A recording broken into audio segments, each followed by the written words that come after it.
Hello everyone, Charles here with slicktrade.net, and in this presentation I'm just going to do a quick video about downloading your history for MetaTrader 4. Okay, so I've had a couple of you ask in the past about this, and normally I just do a little write-up and explain it, but I've been asked this multiple times recently, and I have an opportune time to create the video to give you a visual. So I just recently, this is one of my VPSs, and I did some updates, rebooted the VPS, and when I brought my MetaTrader 4 back up, I am missing a lot of data, and you can see it right here with this gap. So let's see here. See this huge gap right here?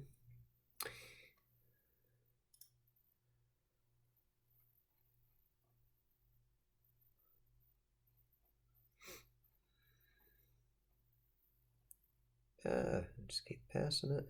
There we go, right there. So as you can see down in the date here, we end at December 18th. That is this candle here.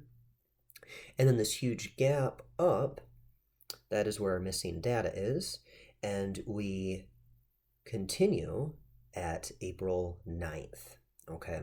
So we're missing a few months of data. What can we do? We have a very easy fix for that, okay? So if you go to Tools, History Center, now this is for the pound dollar, okay, or GBP USD. So that's what I'm going to look for here through my assets.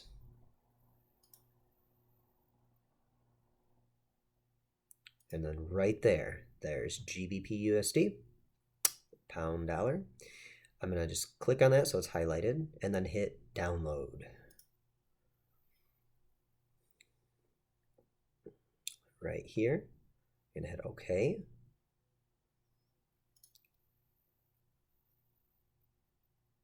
And now we're just going to sit and wait. Sometimes this is very fast. Other times I've had it spend hours before. Now that was with a little bit longer time gap, I guess. Okay, so we're missing more historical data. Now see, this one's pretty quick. This was just a few months, okay? So we got that. Go ahead and hit close or X out of that.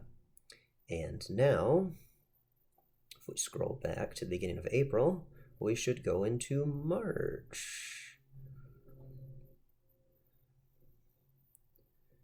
There's March.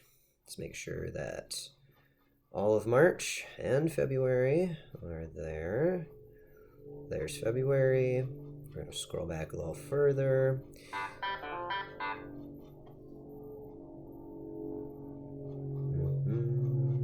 And there's January for us. So we have all of our historical data that we were missing. And if you're trying to look back through it like this, and you don't want it to just jump to the end, that is another question I get sometimes. So you'll be scrolling back and you're looking for a certain day. Okay.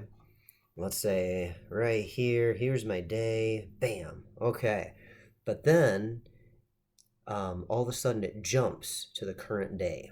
All right, so all that scrolling you just did, you're gonna probably get a little bit annoyed. I know I have in the past, especially when I've scrolled back, over the course of a year or so, and depending on the time frame of the chart, but that is controlled right here. This little green play, it looks like a play icon, and a little grid kind of to the lower left. Okay, that's what it looks like. If you hover over it, it says scroll the chart to the end on tick incoming.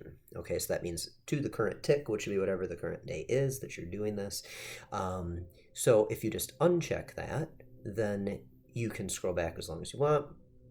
But don't forget that you scrolled back, or hit that button so it gets you to the current day if you're checking charts and coming up with your trading plan for the week and all that good stuff. Okay, so that's about it. This is a quick video, but I hope it helps you. If you have any more questions, comment below, and we can definitely help you out. Or go to www.slicktrade.net and put in a support ticket, and we can help you out that way as well. All right, you guys have a good one, and